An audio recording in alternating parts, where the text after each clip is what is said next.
Michel Goya, bonjour, on se retrouve tous les deux pour la deuxième fois. Après 14-18, on va parler d'innovation militaire pour un livre que vous publiez aux éditions Perrin. Le titre est « S'adapter pour vaincre, comment les armées évoluent ». C'est une série de cours qui a été donnée à Sciences Po. Oui. Dans quel cadre Sciences Po a accepté ou a récupéré vos cours ?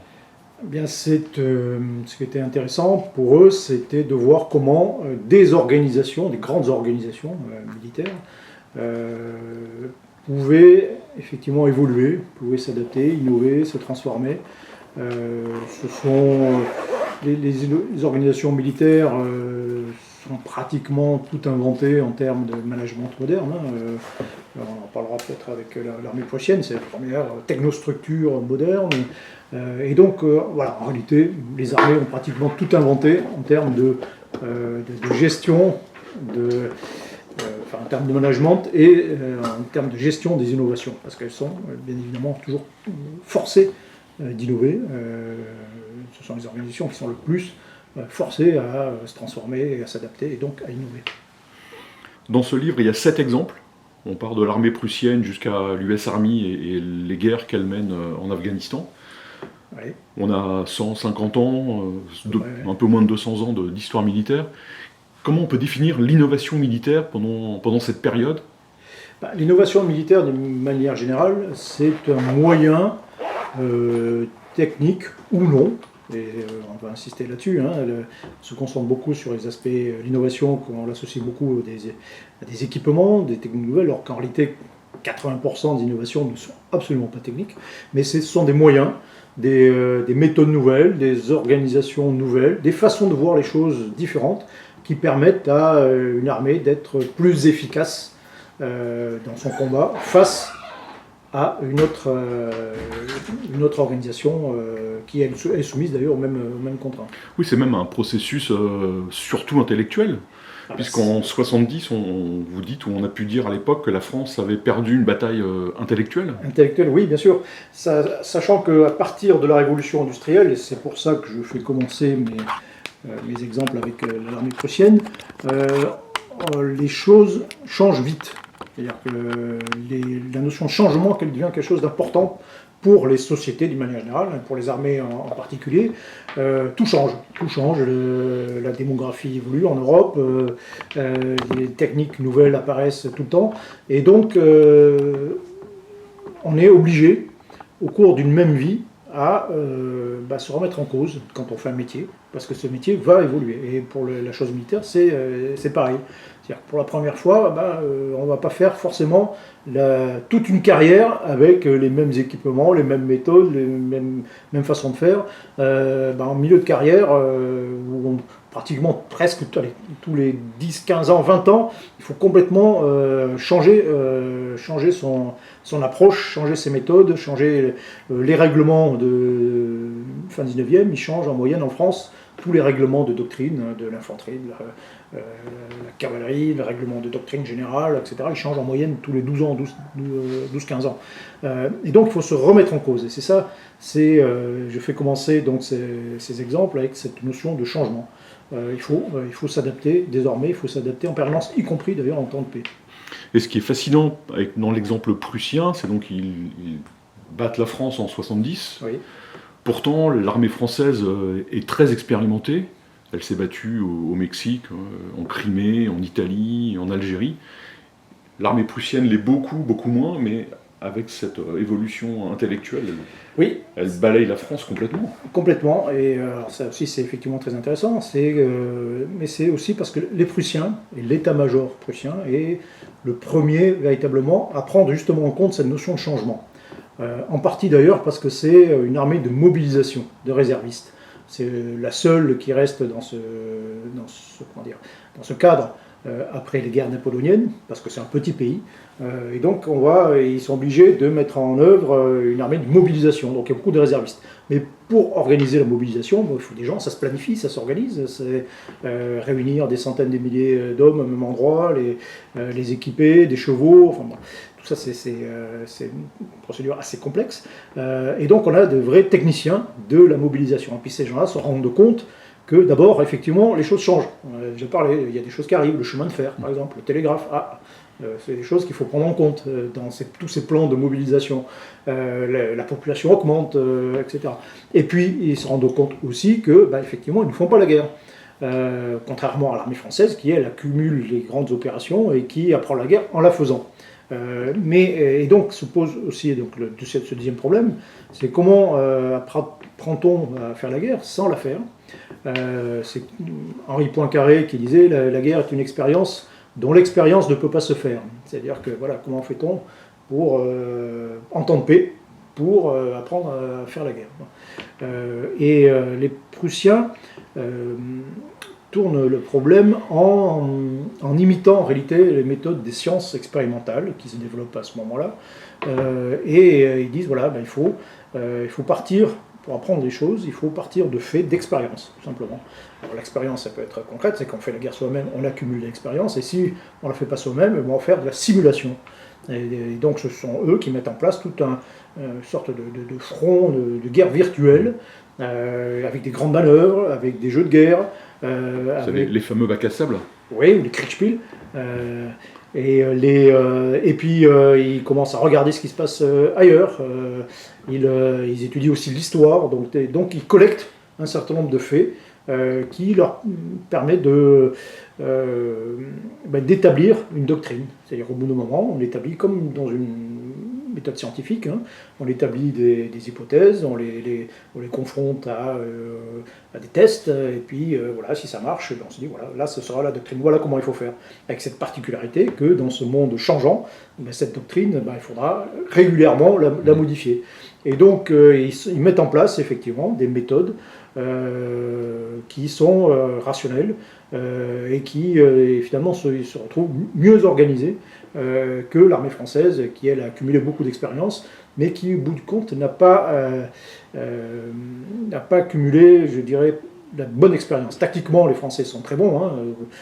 L'échelon le plus bas dans les combats qu'il y a, les Français infligent souvent plus de pertes aux Prussiens que l'inverse.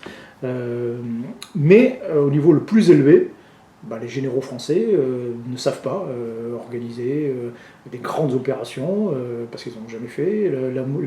La mobilisation de l'armée française en 1870, c'est une catastrophe absolue. On ne sait pas organiser ça à l'échelon le plus élevé. Alors que les Prussiens, eux, savent parfaitement le faire. Et ils ont une doctrine générale qui les guide dans leur action. Et leur supériorité est totale. Ce qu'on découvre dans votre livre, c'est que l'innovation militaire, ce qui est vraiment très important, c'est la circulation des idées, oui, à la fois de l'extérieur vers l'intérieur de l'armée et ainsi de suite, mais aussi à l'intérieur de l'armée. Oui. Qu'une armée qui évolue, c'est une armée qui communique beaucoup verticalement, oui, j'allais dire. Oui, c'est vrai. C'est-à-dire que, en gros, une armée, comme toute autre organisation en réalité, j'appelle ça la pratique, c'est une somme d'habitudes. C'est un mélange de 4 éléments. Ce sont des équipements, effectivement, ce sont des individus, qui sont organisés d'une certaine façon, donc c'est des structures qui ont des façons de faire les choses, ce sont des compétences, des méthodes qui sont maîtrisées, et des façons de voir les choses, une culture. Et ces 4 éléments sont toujours en interaction. Et puis tout ça donne, effectivement, la pratique, c'est ce qu'on est capable de faire véritablement. Mais c'est quelque chose qui est très largement implicite, ce sont des habitudes. Ce sont des choses qui sont dans les gestes, voilà, qu'on sait faire, mais voilà, si on veut faire changer, on veut changer la pratique d'une armée, il faut changer ses habitudes en réalité.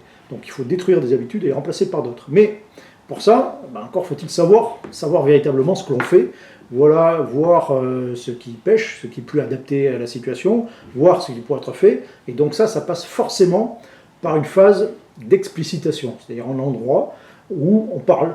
On fait des comptes rendus, on met sur le papier, on dit voilà comment c'est ce qui s'est passé, voilà comment on voit les choses, on écrit des livres en temps de paix, on communique, on parle, enfin donc il faut qu'il y ait des idées qui viennent de l'intérieur, qui parfois viennent aussi de l'extérieur, et c'est un deuxième monde où on réfléchit, on explore, on améliore ce qui est fait, éventuellement on propose des choses différentes, et puis après il y a un monde au-dessus qui est celui du haut commandement et celui de la doctrine pure, où on dit au moment il faut faire une synthèse de tout ça. tout le monde ne peut pas diverger, ne peut pas faire ce qu'il veut, quoi. Et sinon, la désorganisation est rapidement totale. Et donc, à un moment donné, il faut dire, ben voilà, maintenant, on réunit toutes ces idées, voilà les meilleures, voilà comment on va faire. Et donc, le processus, après, s'inverse de l'écrit, du document, des ordres, et puis il faut le transformer en habitude, en geste. Et donc un processus descendant qui est aussi au moins aussi important que le processus montant, qui n'est pas facile du tout aussi. C'est-à-dire que y a des choses, des idées qui peuvent apparaître, qui peuvent être excellentes et qui ont du mal à passer en bas, quoi qu'on dise.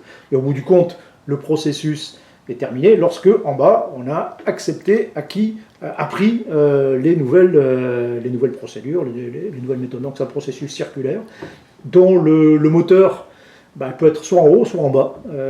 Et ça dépend souvent du contexte. Et de savoir qui a les meilleures informations pour faire évoluer la machine. Oui, parce que je pense à deux exemples qui sont dans le livre. Il y a l'armée française d'après 18. Là, ça se grippe un peu pour ces raisons-là, parce qu'il y a des gens qui, je pense, on pense savoir, et ils pensent savoir tout le temps alors que le monde change. Exactement. Et l'US Navy, pardon. La Royal Navy, c'est un peu la même chose. Parce qu'ils ont une tradition pluricentenaire de domination des mers, mais en quasiment 10 ans, 12-13 ans, ils vont descendre presque au plus bas, quoi. Ils n'existeront quasiment plus. Oui, c'est-à-dire que c'est d'abord il y a plusieurs facteurs. D'abord, c'est le contexte. Est-ce qu'on est face à un contexte nouveau ou pas ? Première guerre mondiale, l'armée française, le contexte de la guerre, il est nouveau. Voilà, on ne savait pas la guerre de tranchées, personne n'avait anticipé ça, quoi. Et donc ceux qui sont les mieux placés pour comprendre ce qui se passe, c'est ceux qui sont directement dans les tranchées, quoi. Et non pas ceux qui sont à l'état-major, qui, eux, n'ont pas réfléchi à cette guerre. Donc ceux qui ont les meilleures informations, c'est ceux qui sont en bas. Et le processus d'évolution de l'armée française pendant la Première Guerre mondiale, il est largement par en bas, quoi. Il vient des tranchées, quoi. Bon, pour simplifier. Donc les gens, ils ont des problèmes à résoudre, des défis à relever en permanence, et il faut qu'ils trouvent des solutions. Puis après, comme dans le processus qu'on évoquait, tout ça, ça remonte petit à petit. Les gens montent en grade aussi, ils s'élèvent, et puis jusqu'au moment où certains, comme Pétain, qui commandait une brigade au début de la guerre, devient général en chef, et là, un peu la boucle est bouclée. Et puis arrive le temps de paix, où là, les meilleures informations, on ne sait pas très bien d'où ça vient, c'est plutôt au sommet, dans des organes spécifiques pour ça. Ça, c'est un premier élément. Ensuite, pour évoluer, il faut quand même des ressources. Les exemples cités dans l'entre-deux-guerres, on se retrouve dans une situation, par exemple, où les armées sont gelées au moyen. L'exemple Royal Navy, c'est assez intéressant. C'est une force qui est aussi extraordinairement coûteuse pour un pays qui est de moins en moins puissant. Quand le Royaume-Uni est la première puissance mondiale, la tête d'un empire très puissant, il n'y a pas de problème. Et donc on peut faire évoluer, et là les investissements techniques pour le coup sont extrêmement importants, donc on peut faire évoluer la machine assez rapidement. Après la Première Guerre mondiale, c'est plus le Royaume-Uni de l'entre-deux-guerres, c'est plus le même, quoi, il n'a plus les mêmes possibilités, et donc l'instrument est beaucoup plus difficile de le faire évoluer. Et puis ensuite, il y a aussi bien sûr un facteur qui est bien connu, c'est que quand on a gagné, on est moins incité à l'emporter, on est moins incité à changer, à s'adapter, à évoluer lorsque on est vainqueur, quoi. Oui, même ils désapprennent à un certain moment. Ça, c'est assez fascinant, ça, de se dire qu'on désapprend des choses. Bien sûr, c'est-à-dire que cette pratique-là, donc cette somme d'habitude, elle peut disparaître avec les gens partent, quand les forces sont démobilisées. Après la Première Guerre mondiale, il y a tout un tas de compétences qui se perdent.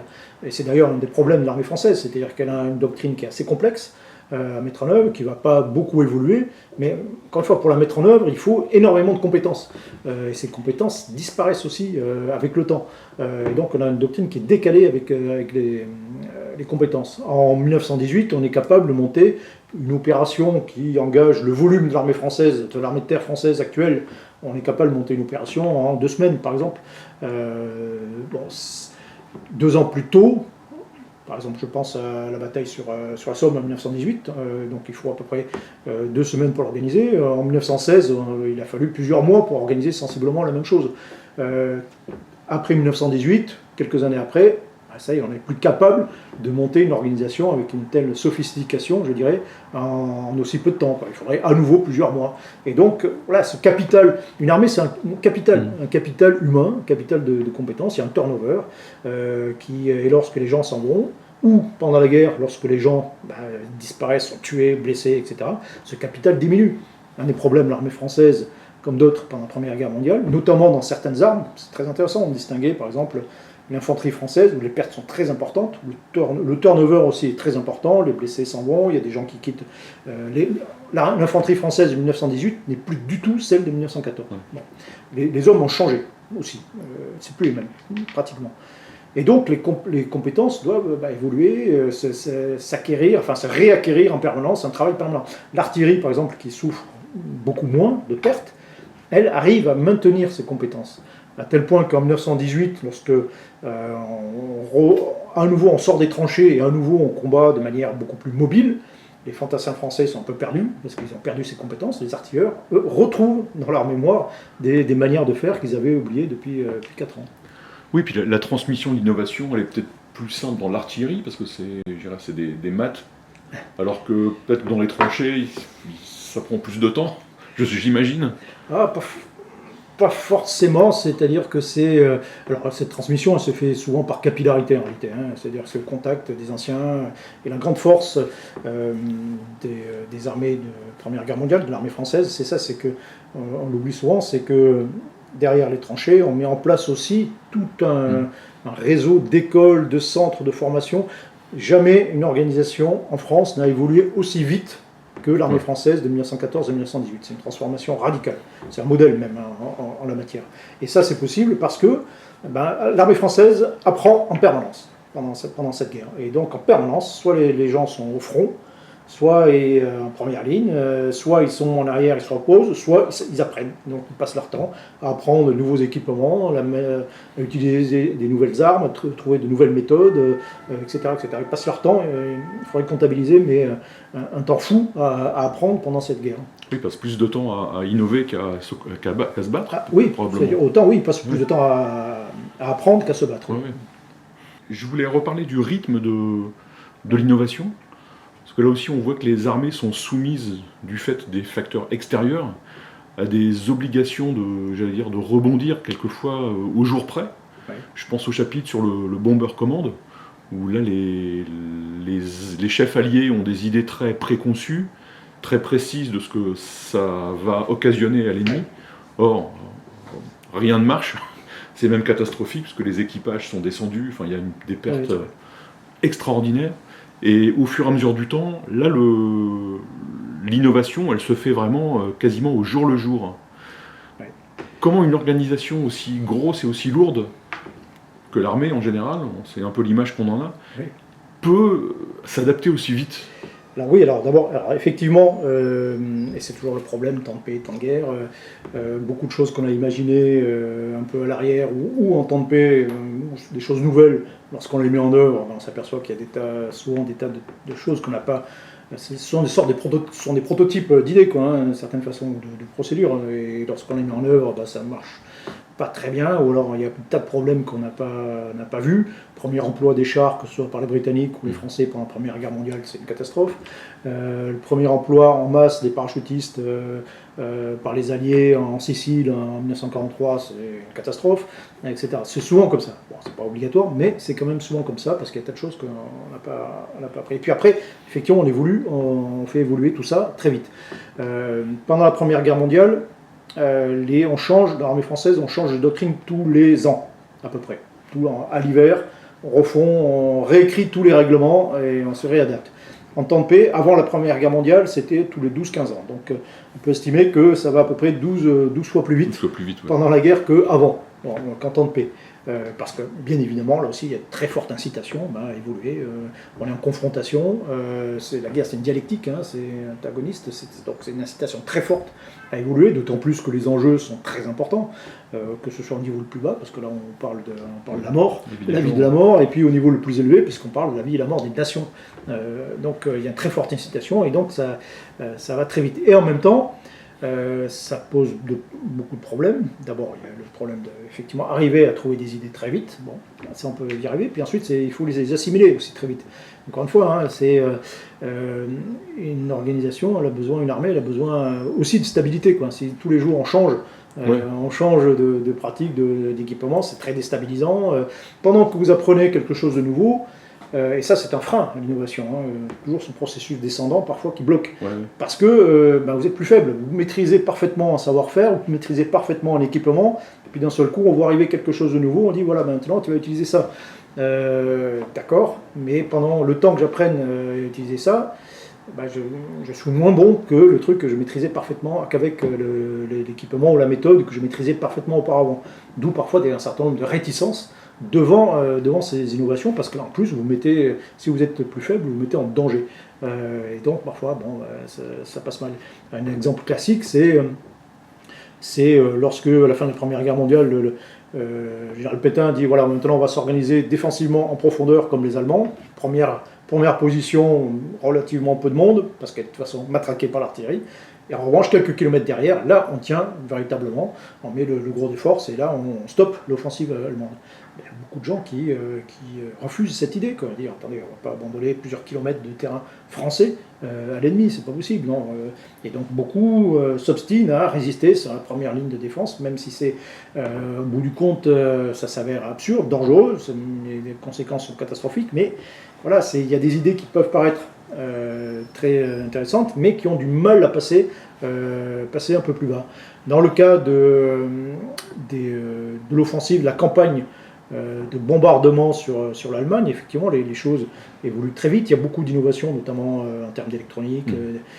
C'est véritablement c'est la dialectique du canon à tel point et du boulet, quoi, et à tel point qu'on en vient à freiner certaines innovations pour ne pas les dévoiler trop tôt. C'est-à-dire que au moment où les Britanniques inventent un site qui s'appelle Windows, c'est des bandes d'aluminium qui larguent et qui saturent complètement tous les radars, le système de radar de l'époque. Bon, et ils se disent bon voilà, si on l'utilise trop tôt, les Allemands vont trouver une parade. Et donc on va l'utiliser, on va attendre, quitte à ce que les bombardiers qui sont envoyés continuent à avoir des pertes, pour le réserver sur quelque chose de très important, et pour être sûr que voilà, ce sera extrêmement utile. Et donc ce sera utilisé notamment pendant le bombardement de Hambourg. Et on s'aperçoit d'ailleurs à cette occasion que les Allemands ont le même problème, ont inventé sensiblement la même chose et ne l'utilisent pas non plus, parce qu'ils ont peur des limitations. Une innovation, par principe, aussi, une caractéristique d'une innovation, c'est savoir est-ce qu'elle est imitable ou pas. Si elle n'est pas imitable par l'adversaire, s'il n'a pas les moyens, les chars par exemple, les Allemands ont eu beaucoup de mal à adopter les chars parce que leur industrie a un peu de mal, enfin il y a tout un tas de facteurs qui ont fait qu'ils ont eu un décalage. Et donc là, si ce n'est pas imitable par l'adversaire, vous avez un avantage considérable. Si c'est imitable, c'est déjà beaucoup plus délicat, donc vous devez faire attention. Par exemple, à ce que cet objet ne soit pas capturé. Oui, il y a une course à la contre-innovation qui est importante, mais qui est logique entre nations technologiquement très développées. Tout le monde en a les moyens, quoi. Et même des objets techniques deviennent des objets stratégiques d'une certaine façon. Capturer un avion qui dispose de tous les derniers modèles de contre-mesures électroniques, de brouillage, ça devient un objet en soi, quoi. Et donc du coup, on devient aussi très prudent quand on les emploie. Donc il y a tout ce jeu aussi qui est innovation, de contre-innovation, qui devient d'ailleurs au bout d'un moment extrêmement complexe. Oui, d'ailleurs, je n'avais pas pensé à cette question, mais ce qui est là aussi très fascinant, c'est par exemple, pendant la guerre du Vietnam, ou la guerre d'Indochine, ou la guerre d'Algérie, il y a deux armées qui innovent de façon totalement différente, et les armées surdéveloppées, américaines ou françaises, sont totalement incapables de mettre beaucoup de temps à s'adapter aux innovations des armées Viet Minh, Viet Cong, du FLN. Alors c'est intéressant parce que là aussi on est comparé effectivement l'US Army, l'armée américaine, qui ne fait jamais la guerre qu'elle anticipe. C'est très intéressant de voir ça, de voir comment on imagine en permanence ce qu'on va faire, et puis en fait on s'aperçoit qu'elle fait radicalement autre chose, quoi. C'est rien à voir. Et d'une manière générale, elle anticipe plutôt ce qu'elle aimerait faire, ce qui correspond plus à sa culture, etc. Bon, et elle se retrouve comme ça, effectivement, au Vietnam, faire des choses qu'elle n'avait absolument pas prévues, pas envie non plus, et elle a beaucoup de mal, effectivement, à évoluer. Dans le cas de l'armée française en Algérie, par exemple, ce qui est intéressant aussi, c'est de voir que parfois, l'innovation, alors je dis, on se concentre beaucoup sur le technique, alors qu'il y a un tas d'innovations par ailleurs, et on se concentre aussi dans le technique sur la haute technologie, sur le NEC plus ultra. Alors que, bon, dans la réalité, même on le voit encore aujourd'hui, la plupart des gens combattants sont équipés de Kalachnikov AK-47, comme 1947, et ils sont sur des pick-up Toyota dont le premier modèle date de 1969. Bon. Donc l'ancien est encore très présent. Mais parfois, innover, c'est revenir en arrière. Ce qui est très intéressant dans le cas de l'armée française, c'est que face à un adversaire qui n'est pas du tout haute technologie, qui est un adversaire très rustique, de l'infanterie légère, très rustique, qui est parfaitement adapté à son milieu, qui vit en montagne. Les avions, les jets, les avions en réaction, en réalité, ils servent à rien. Par exemple, ça va trop vite. Ça va trop vite pour déceler des cibles, et il n'y a pas de combat aérien. Et donc, qu'est-ce qu'on fait? On récupère des vieux avions de la Seconde Guerre mondiale à piston, qui eux sont beaucoup plus adaptés au contexte, qui permettent de rester plus longtemps sur la zone, de mieux déceler les objectifs, de mieux les frapper. L'infanterie réapprend à sortir des camions, des véhicules des routes, et apprend à marcher. Oui, à nomadiser. À nomadiser, même des cavaliers qui retrouvent des chevaux, etc. Donc c'est, en l'occurrence, c'est une rétro-évolution, parce que c'est en contexte, encore une fois, dialectique, on ne fait pas ça pour le besoin d'innover, on fait ça pour affronter et vaincre un adversaire. Donc, si c'est les modèles anciens, c'est des façons de faire anciennes sont préférables. Première guerre mondiale, la guerre de tranchées, ça ressemble beaucoup à ce qu'on faisait la guerre de siège à l'époque de Vauban. Les casques en acier, c'est quelque chose qu'on avait oublié depuis le Moyen-Âge, qu'on a réinventé, qu'on a redécouvert à cette occasion. Et parfois on mélange la guerre d'Algérie, on mélange, et puis il y a aussi l'emploi des hélicoptères qui est très novateur, etc. Oui, en Algérie, il y a même aussi des rétro-innovations qui sont les SAS, qui sont quasiment les bureaux arabes, qui avaient été inventés au moment de la conquête de l'Algérie, quoi. Oui, tout à fait. Oui. On retrouve beaucoup de choses, mais en réalité, souvent, la manière, quand on fait face à un phénomène nouveau, une des sources d'innovation, c'est l'analogie. C'est comme ça qu'on raisonne en réalité. Beaucoup de problèmes. On dit, voilà, tiens, ça ressemble à ça. Comment on faisait à cette époque pour faire... On cherche quelque chose qui ressemble à la situation, à l'ennemi, et on recherche comment on faisait. Avec cette particularité que maintenant, il est beaucoup plus difficile de refaire des rétro-évolutions. Alors ça peut paraître un peu paradoxal, mais le domaine équipement est devenu tellement coûteux qu'il n'est plus... Ça peut paraître encore une fois très paradoxal, mais on n'innove plus par les équipements. Pas vraiment. Par les équipements majeurs en tout cas. Pourquoi? Parce que quand il faut 20 ans pour sortir un avion et qu'on va l'utiliser pendant 40 ans, d'abord vous n'avez aucune idée de l'emploi que vous allez faire finalement au bout du compte 60 ans plus tard de l'engin.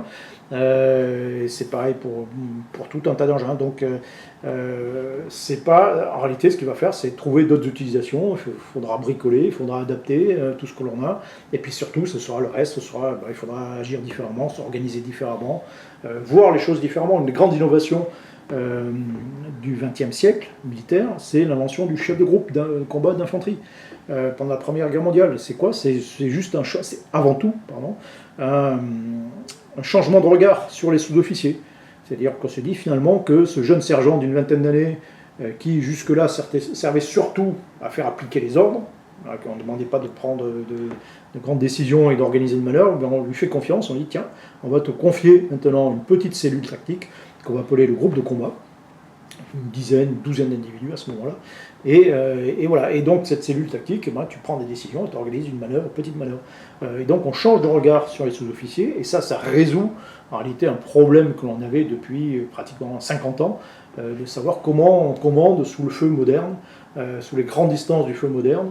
Soit on se dispersait complètement, mais là, il ne se passait rien, et puis les officiers perdaient le contrôle de la troupe, soit on restait groupé autour des officiers, et c'était un massacre. Souvent, là, on a une solution intermédiaire, et on délègue à des gens, on n'avait pas pensé à ça. C'est juste un changement de regard, plus de nouveaux équipements, donc les fusils mitrailleurs notamment, qui permettent ça, et on invente une nouvelle structure, le groupe de combat d'infanterie. Donc ça, c'est une 3 en 1 d'une certaine façon, c'est un mélange de plusieurs innovations qui sont agrégées. Oui, c'est une innovation qui ne coûte pas très cher en plus. Non, et on est toujours organisé suivant ce modèle. L'infanterie française est toujours organisée comme ça. Je voulais revenir sur les analogies. Oui. Puisque l'innovation c'est une analogie, et revenir à la guerre d'Algérie. L'innovation pendant la guerre d'Algérie, qui est une innovation quasi intellectuelle, mais qui va avoir des effets dramatiques pour l'armée, mais pour les gens qui vont subir les exactions, les tortures, choses comme ça, c'est ce qu'ont vécu les soldats en Indochine. Oui. Donc ils ont découvert la façon de faire communiste des Viet Minh, la propagande, le lavage de cerveau, les théories maoïstes, et ils vont les importer ou les exporter en Algérie. Oui. Donc ça, c'est une forte innovation. C'est assez bien décrit dans le livre. Le politique français porte une grosse responsabilité parce qu'ils n'ont rien compris ou ils n'ont rien voulu comprendre. Mais là, ça a fonctionné en analogie. Les officiers, les colonels et les capitaines qui ont importé ça en Algérie se sont complètement vraiment plantés, parce que c'était pas du tout pareil. Oui, alors d'abord, effectivement, il faudra quand même rappeler la base, c'est le succès d'une stratégie, et bien d'abord des stratégistes du niveau de la stratégie. S'il n'y a pas de stratégie ou s'il n'y a pas de véritable vision, on peut innover dans tous les sens et s'adapter, et puis inventer plein de choses. Oui, c'est pour ça que je dis que le politique porte une responsabilité. Tout à fait. Dans le cas de la guerre importante. d'Algérie, c'est absolument évident. Donc l'armée française pouvait innover autant qu'elle voulait. De toute façon, il était extrêmement difficile de gagner. De toute façon, ce ne sont pas les armées qui gagnent les guerres, ce sont les nations. Il ne faut pas l'oublier, les armées ne sont qu'un instrument pour gagner une guerre. Et donc, ce qui est un des drames de l'armée française dans la guerre d'Algérie, c'est qu'effectivement, elle se retrouve face un peu à un phénomène qui est nouveau, mais pas complètement. C'est-à-dire que le véritable phénomène nouveau, c'est effectivement pendant la guerre d'Indochine, où pour la première fois, on affronte un parti politique. En réalité, on n'affronte pas un État, on n'affronte pas une tribu, on affronte un parti politique qui dispose d'une armée, et qui va devenir après un État. Et qui a pour premier objectif de contrôler les populations, et donc on rentre dans un conflit qu'on baptise désormais de contre-insurrection, qui est assez différent dans sa forme d'un conflit conventionnel classique, où il faut affronter une armée régulière sur le terrain, la vaincre, et obtenir ainsi la soumission de l'autre. Là, c'est beaucoup plus subtil, la population elle-même devient un enjeu. Et ce qui se passe en Algérie, lorsque le premier... à partir de novembre 1954, ça aussi c'est très important, c'est quel est le diagnostic qui est fait sur les événements dès le départ. Et ça engage beaucoup de choses par la suite. On a un peu de mal à admettre que on ne veut pas admettre que c'est une guerre civile. Enfin, c'est l'Algérie à ce moment-là, c'est la France. Ça ne peut pas être une guerre civile, donc si c'est pas une guerre civile, si c'est pas on dénie le caractère politique, donc ce sont des criminels, des hors-la-loi. Et donc on va appliquer, dans ce cas-là, on va appliquer des schémas policiers à ce problème. Et ça, évidemment, ça ne fonctionne pas. Je vous coupe, mais le problème du nom est très important, parce qu'il y a même un exemple américain où le politique ne veut pas qu'on nomme guérilla en Irak, notamment. En Irak, et à partir du moment où on a nommé correctement l'adversaire, les choses deviennent moins compliquées, j'allais dire. Oui, bien sûr. Donc c'est un peu ce qui se passe en Algérie. Bien sûr, il y a un phénomène de déni pour les Américains en Irak. Ils veulent... c'est le refoulement de l'expérience vietnamienne. Il est hors de question de refaire le Vietnam. Mais pourtant, c'est quand même quelque chose qui ressemble par de nombreux aspects. Mais on le dénie. Et là aussi, il y a un problème, effectivement, aussi de diagnostic. Ils ont du mal à comprendre que c'est la présence américaine qui provoque ce phénomène. Et ça, évidemment, c'est difficile difficile à admettre. Donc ils préfèrent admettre que ce sont les derniers combattants, les derniers résistants de Saddam Hussein. Voilà, les nostalgiques. Donc c'est un phénomène finissant. Et on voit bien que, là aussi en termes d'évolution, on ne va pas évoluer de la même façon selon qu'on est face à un phénomène nouveau, qui est grandissant, et qu'on provoque, ou si on est face à un phénomène qui est mourant, finissant, qu'il s'agit d'achever. C'est pas du tout le même contexte. Et là, pendant la guerre d'Algérie, oui, on s'engage sur un truc, quelque chose sur la répression policière. Et ça c'est pas du tout adapté évidemment au contexte. C'est-à-dire qu'au départ, les forces armées sont forcément accompagnées de gendarmes. Elles appliquent des méthodes de police. Il faut récupérer les étuis, il y a des procès-verbaux, on fait une action de police. Évidemment, c'est complètement décalé avec le contexte. Mais le problème qui se pose, c'est que par la suite, on est face à un phénomène un peu nouveau, et donc, on en parlait tout à l'heure, face à un phénomène nouveau, l'innovation vient d'en bas, souvent, ceux qui ont des problèmes à régler. Et donc, ces solutions peuvent être très différentes, elles peuvent diverger, on peut avoir des visions très différentes. Et là, vous avez, en Algérie, vous avez plusieurs écoles de pensée. Il y a ceux qui sont en Afrique, ce qu'on appelle l'armée d'Afrique, qui est là depuis longtemps, et qui dit, on va faire comme on a fait d'habitude. On revient à l'analogie, donc on va réprimer très fortement cette rébellion. Il y a ceux qui disent, alors c'est plutôt une école, on va dire coloniale, un peu classique à la Lyautey, qui disent, mais attendez, il faut peut-être, s'il y a une révolte, c'est que peut-être il y a des motifs à cette révolte. On ne prend pas des risques comme ça, les pertes en Algérie, partent de l'armée de libération nationale de l'Algérie, sont terribles, sont très importantes. Et ces gens-là sont des volontaires. Donc on se pose des questions, c'est comment ces gens-là qui ont de fortes chances de mourir acceptent de porter les armes. Donc il faut de bonnes raisons. Et donc on peut peut-être s'intéresser à ces raisons et ces motifs de colère. Et certains inventent, par exemple, les sections administratives spécialisées, disent, il y a une frustration, il y a tout un décalage entre les deux sociétés algériennes, et on va combler un peu ce vide. Et puis il y a ceux qui reviennent d'Indochine, effectivement, qui disent, mais attendez, ça ne se passe pas comme ça. Eux, effectivement, ont été très marqués par l'expérience Viet Minh, et disent, non, on ne peut pas séduire la population, il faut la contrôler. Il faut faire comme les Viet Minh, il faut contrôler totalement la population, voire même la contrôler par la peur. Et donc, ça s'accumule là-dessus. Puis il y a ceux qui disent, mais attends, pour faciliter la lutte contre la rébellion, on va regrouper la population dans des camps. Donc on arrive quand même à une situation où on regroupe un quart de la population musulmane dans des camps. Alors, pour certains disent c'est l'occasion de faire œuvre utile, d'alphabétiser, etc. Mais dans d'autres cas, c'est absolument déplorable. Au bout du compte, ça aboutit à une situation où, effectivement, en accumulant un peu toutes ces expériences on peut considérer qu'avec le plan Châle, à partir de l'arrivée du général de Gaulle, on a quelque chose qui devient à peu près cohérent. On aboutit un peu à cette situation, on arrive à quelque chose d'à peu près cohérent militairement, même si s'il y a des conflits internes.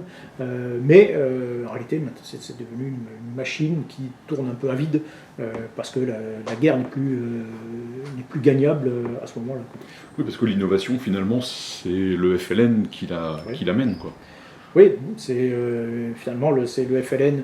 Le FLN gagne la guerre sans avoir gagné sur le terrain, sans avoir gagné de bataille. Et donc ça c'est parce qu'il a réfléchi au niveau stratégique, comme les Américains en Vietnam. Les Américains en Vietnam ont gagné toutes les batailles et ils ont perdu la guerre. Donc c'est parce que ils réfléchissent d'une manière beaucoup plus globale.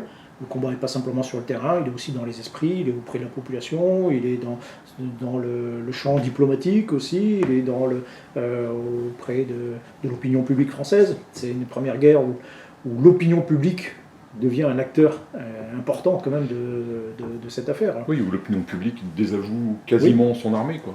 Oui, alors, en fait, la cible devient l'opinion publique.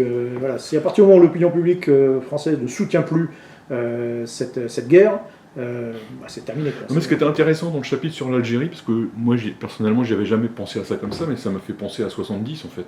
Ouais.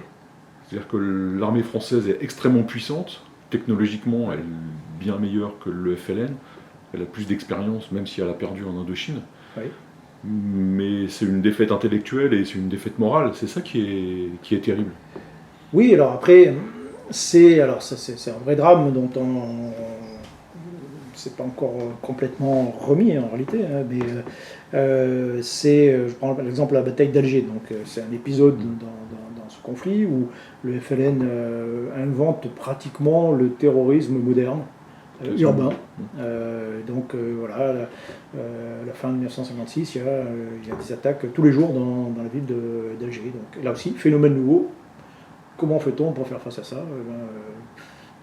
Les pouvoirs publics sont un peu désemparés, la police ne sait pas faire. Dit, bon, on va faire appel à l'armée.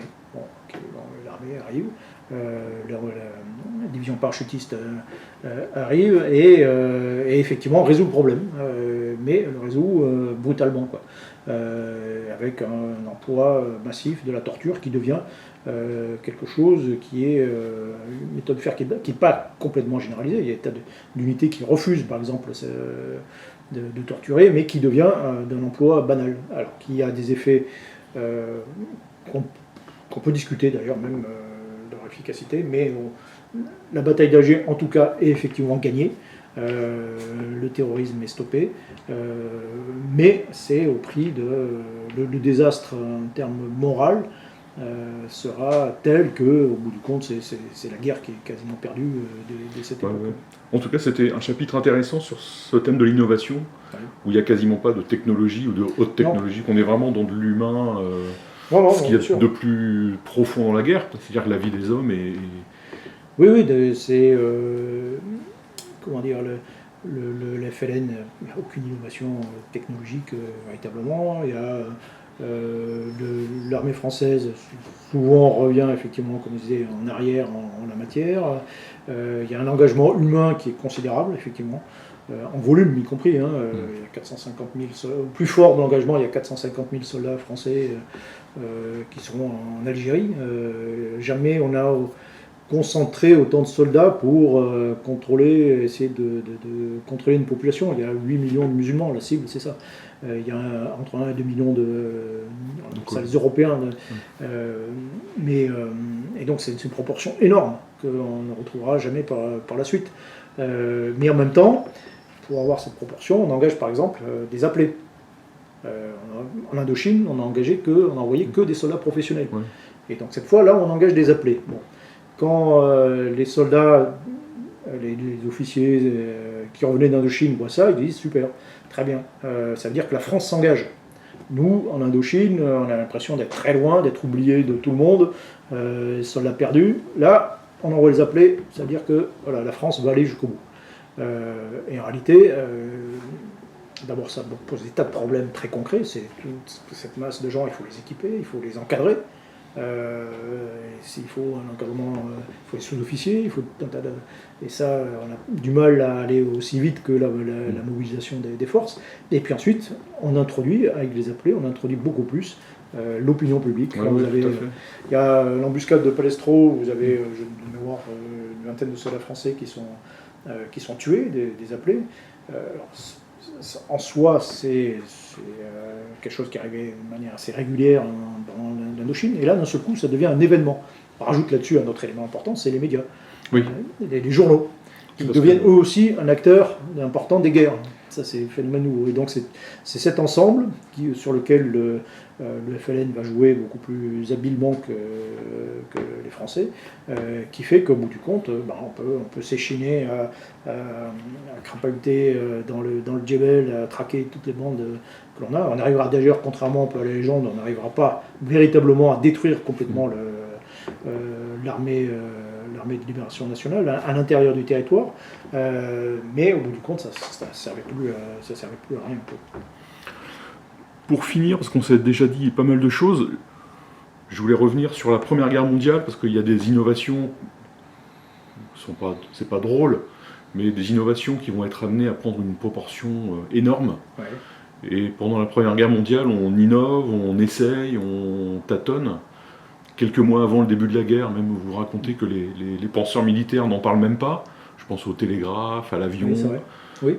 C'est totalement absent de la pensée, alors que ça existe déjà. Les Allemands, par exemple, l'utilisent un petit peu, en tout cas pas les avions, mais le télégraphe. Voilà, il y a des choses comme ça. Et pendant la Première Guerre, donc si vous parlez de 3 innovations, il y a le char, l'avion et le parachute, qui sont des innovations techniques qui vont prendre beaucoup de place.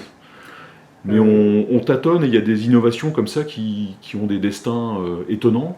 Bon, le char, c'est une arme de cavalier, oui et non. Enfin, au départ, c'est une arme de fantassin, on va dire. Le problème, c'est franchir des barbelés.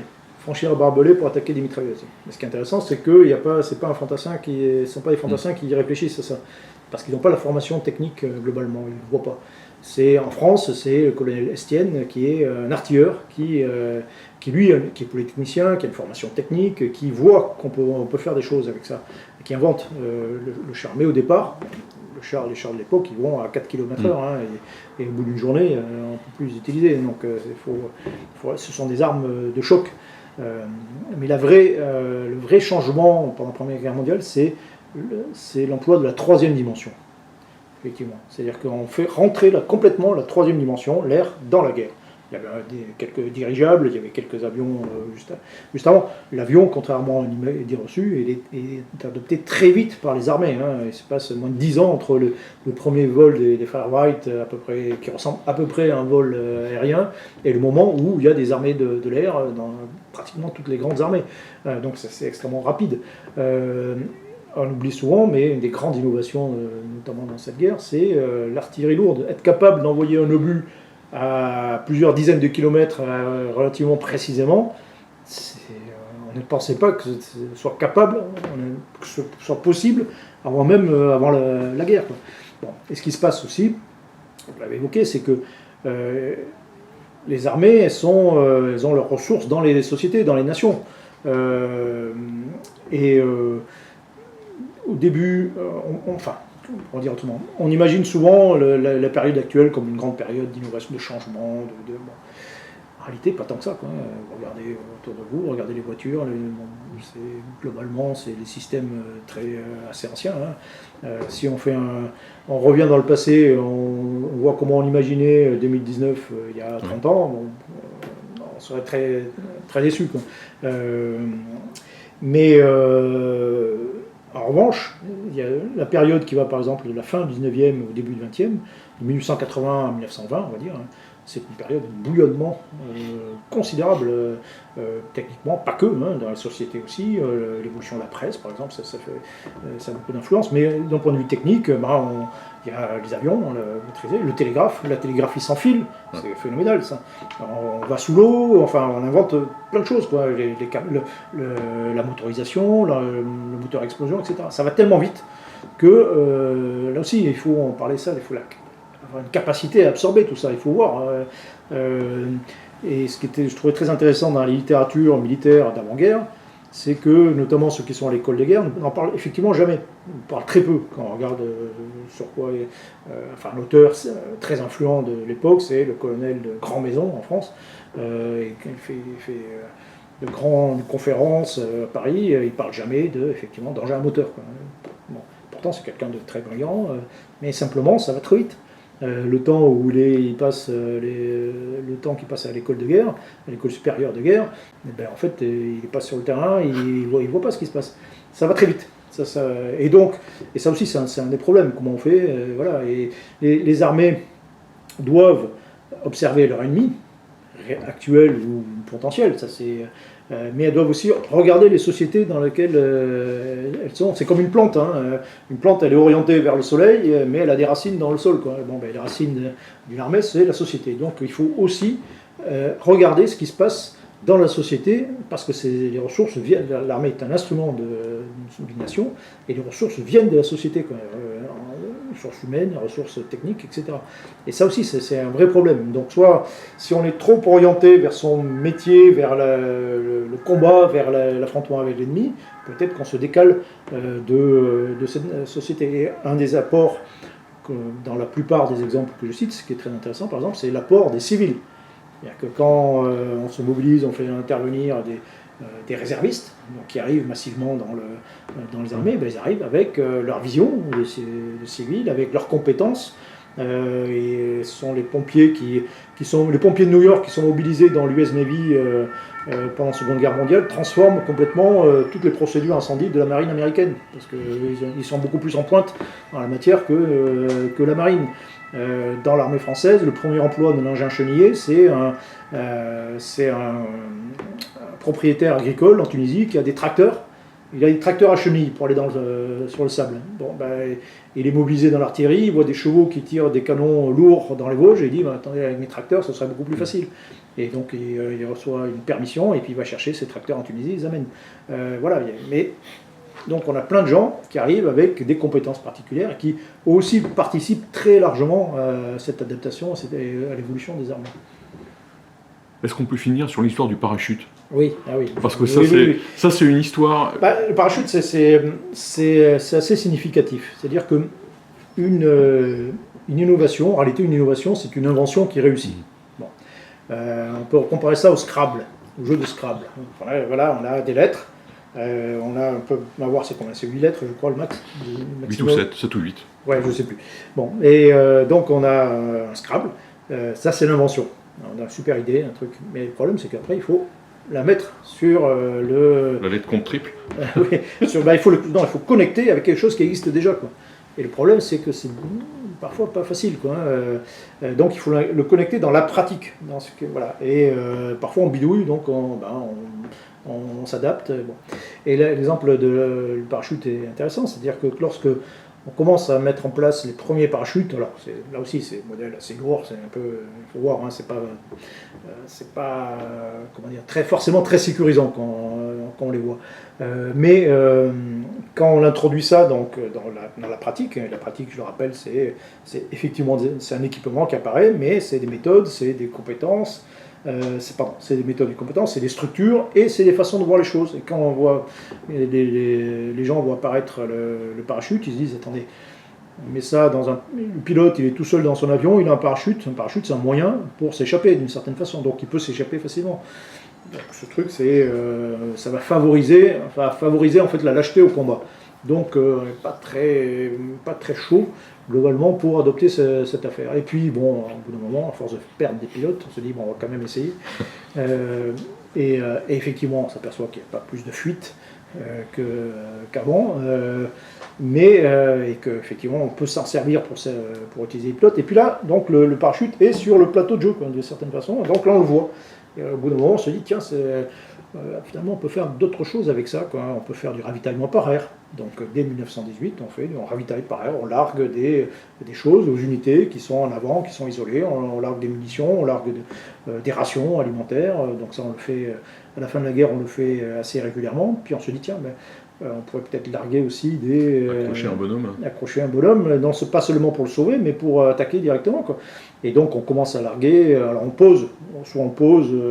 soit on largue directement des premiers commandos, on va dire, les premières unités de sabotage ou d'espionnage sur les arrières avec des pigeons voyageurs qui eux vont transmettre les informations.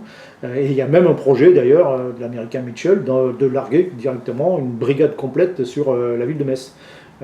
Par parachute. Bon, les moyens ne sont pas adaptés. Mais... En 18 ? Oui, en 1918. Et puis après, on se dit, après ces expérimentations, dans l'entre-deux-guerres, pourquoi on ne formerait pas des unités spécialisées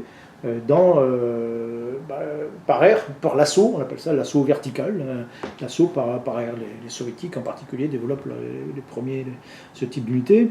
Quand on développe ces unités, les gens qui sont dans ces unités se disent il faut des équipements spécifiques. Des trucs soit plus légers pour monter dans les avions, pour atterrir, il faut des choses. Donc on reboucle un peu d'une certaine façon sur la composante équipement, des équipements spécifiques. Puis là où c'est intéressant, c'est qu'on reboucle aussi sur la composante culturelle. C'est-à-dire que, voilà, après, quand les unités parachutistes vont se développer, le fait de passer par la portière, de sauter en parachute, ce qui est effectivement pas forcément un acte naturel, et devient un symbole du courage. Donc l'objet qui était présenté comme un facteur de lâcheté au départ devient d'un seul coup l'instrument, la démonstration du courage, quoi. Donc il y a l'inversion du regard sur les choses.